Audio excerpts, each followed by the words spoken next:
Daily help, advice and anecdotes from a career either side of the mic. Hello, I'm Peter Stewart. Welcome to today's episode of Get a Better Broadcast podcast and Voice Over Voice. Yesterday I was introducing this whole new series of podcasts all about, well, the vocal, physical and emotional health that you should bear in mind if you are keen on getting a better broadcast podcast and voice over voice. Also, we've got some exercises on the way as well. So first of all, over the next several weeks, we're going to be talking about your vocal health and how to manage that.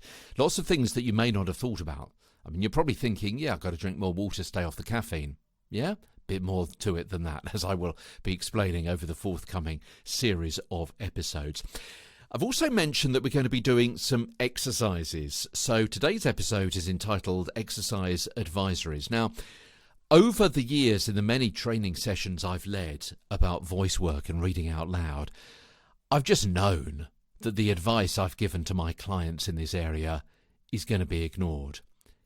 You know, lip trills. You've probably heard about lip trills, and if not, we're going to be coming to those in several episodes' time.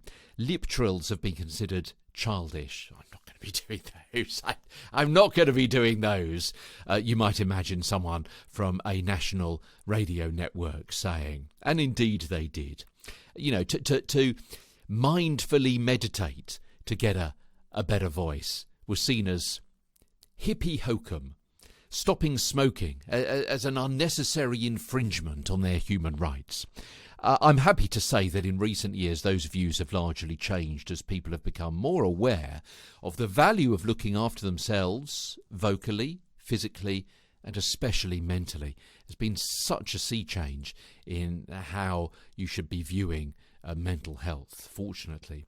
A reminder that self-care is not selfish. I've got some exercises on the way. First of all, with vocal exercises in a few weeks' time. But a reminder, I'm not a doctor.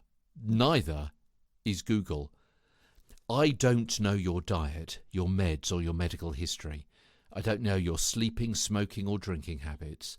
I don't know your physiological or psychological health, your exercise or work regime or your climate, all of which affect your vocal, physical and mental health.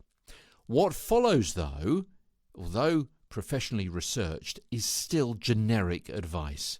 You need to, ironically, listen carefully to your own voice, your own body.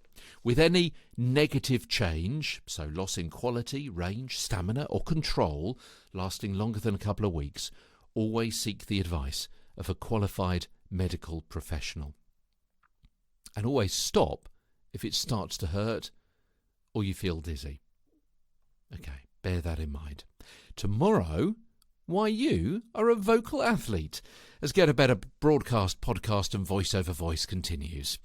From London, I'm Peter Stewart.